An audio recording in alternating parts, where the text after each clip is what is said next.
prime example of what vulnerability looks like. Here's the thing.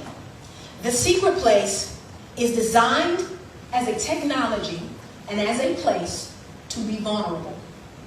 Some of us have difficulty being vulnerable in our everyday life, vulnerable in our relationships, in our marriages, in our friendships, and in other areas of our life because we have not been vulnerable here first, right? This is your training ground. This is your boot camp, okay, if you will. How do I be vulnerable? How do I do relations? Lord, I can't really seem to keep or maintain friendships. I can't really seem to maintain or keep female relationships or male relationships. I have a hard time when it's time to open up and to get real about some things. I deflect. I self-sabotage. I do X, Y, and Z. And I don't mean to. I've seen women do testimonies and say, man, I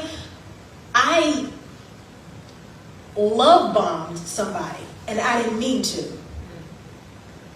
Because you're trying to engage in something in the natural that you haven't first engaged in the spirit. Lord.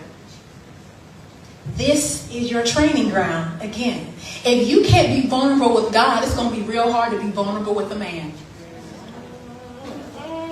If you want to flip it for the men who are watching, if you can't be vulnerable with God, it's going to be hard to be vulnerable with a woman. And a woman needs your vulnerability because of how we're wired by God. It's hard. Some of us like, man, I didn't have a good mom, so now I don't know how to have female friends. God's like, I'm a great mother. I'm a great mommy.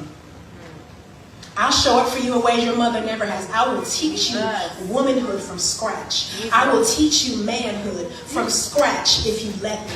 I will train you. And listen, you understand, he's not I'm a decent dad so I can teach. No, he's the perfect parent. He's never failed. Yeah. He has a perfect reputation and he wants to do it for you for the sake of love. Like there's no other agenda. God doesn't have on the other side, I'm going to teach you this, but now once I teach you, you got to let me use you. Listen, here's the thing. God is so good, and this is why it's so risky of him. He's so good. If you never walk in your call, I still want to love you. Yeah. If you never do the thing that you were made to do, I still want to love you. See, this is the difference between doing things for love and doing things from love. Two different conversations. When I'm already loved, it changes the way that I do things. It changes the way that I live life. It changes the way that I talk to people. The way that I operate. The way that I do relationships. The way I do friendships. The way that I look at myself when I look in the mirror. Everything starts here. I know the world tells you just do some motivational affirmation. I am love. I am free.